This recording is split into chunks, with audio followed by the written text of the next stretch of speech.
नमस्कार मंडळींनो, तुमचं स्वागत आहे माझ्या मदर डॉटर रेसिपी चॅनलवरती। आज आपण बघणार आहोत गणपतीसाठी उकडीचे मोदक। त्यासाठी तुम्ही अगोदर माझ्या चॅनलला सबस्क्राईब करून बेल आयकॉन दाबायला विसरू नका।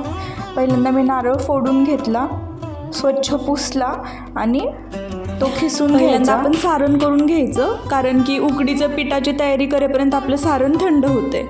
त्यासाठी मी थोडेसे बदाम घेतलेत, वेलची पूड घेतली आहे, खसखस, 2 वाटी खोबरं, 1 वाटी गूळ।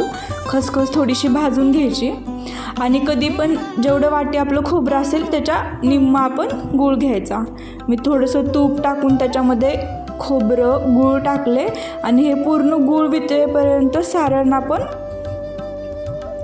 गॅसवरती लो फ्लेमवरती परतून घ्यायचं। त्याच्यानंतर त्याच्यामध्ये तुमच्याकडे जे अवेलेबल असतील ते ड्रायफ्रूट्स टाकायचे आणि ते छान हलवायचं।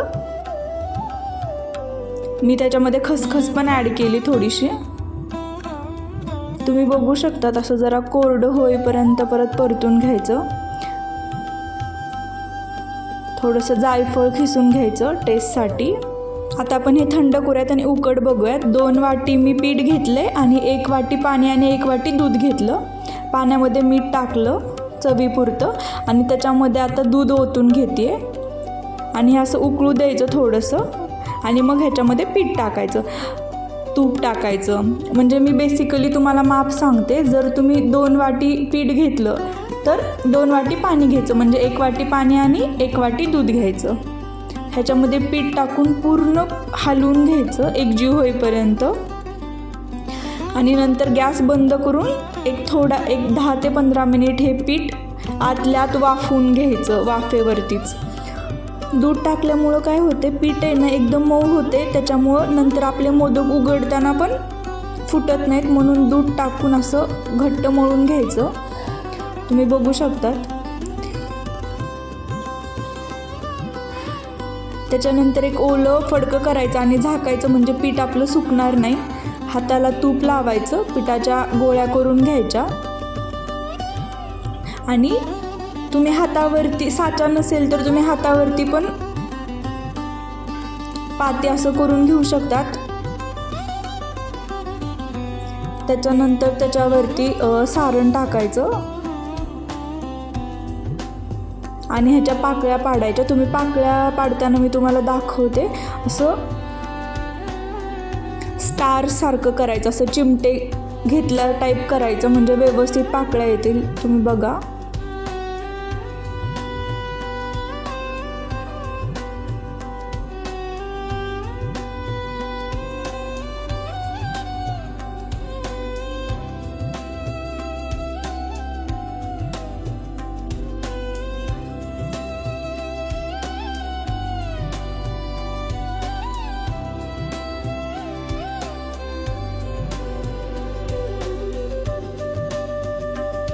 छान अशा पाकळ्या झालेत माझ्या मोदकाच्या, तुम्ही बघू शकतात।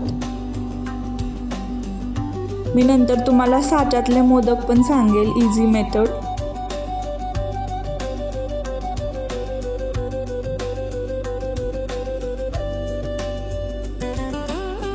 जर तुम्हाला साच्यात असं घालायचं, थोडं थोडं पीठ घेऊन कंटाळा येत असेल, ते सरळ लाटी लाटून घ्यायची आणि तुम्ही बघू शकतात मी घातलंय तसं घालून घ्यायचं, ते पण सोपं आहे।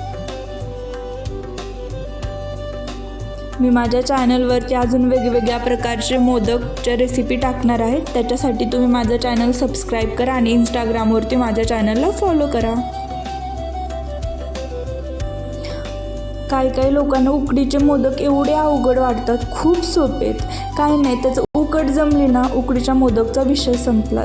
एक खूप साधी आणि बेसिक ट्रिक म्हणजे जेवढं तांदळाचं पीठ घेतोय तेवढं लिक्विड घ्यायचं, म्हणजे त्याच्या निम्म पाणी आणि दूध घ्यायचं। दूध कंपल्सरी टाकायचं, म्हणजे आपले मोदक फुटत नाहीत किंवा मऊ होतात, किंवा त्याच्यावर असं रेषा पडल्यासारखं पण होत नाही आपली लाटी। आणि माझे हातानं केलेल्या पाकळ्यांचे मोदक आणि साच्यातले पण मोदक तयार झालेत। मी ह्याच्यावरती थोडंसं कलरसाठी आणि डेकोरेशनसाठी म्हणून मी केशर लावून घेतलं।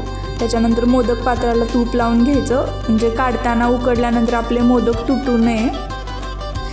गॅसवरती पाण्याला एकदम भरपूर उकळी येऊ द्यायची आणि मोदक पात्र त्याच्यावरती ठेवायचं।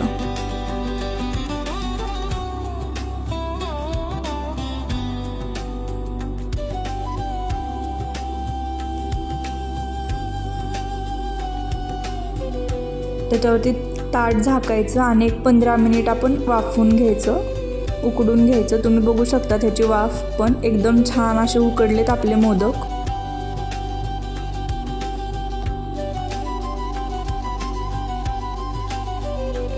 अशा तऱ्हेने आपले तयार झालेले आहेत गणपती बाप्पाचे फेवरेट उकडीचे मोदक.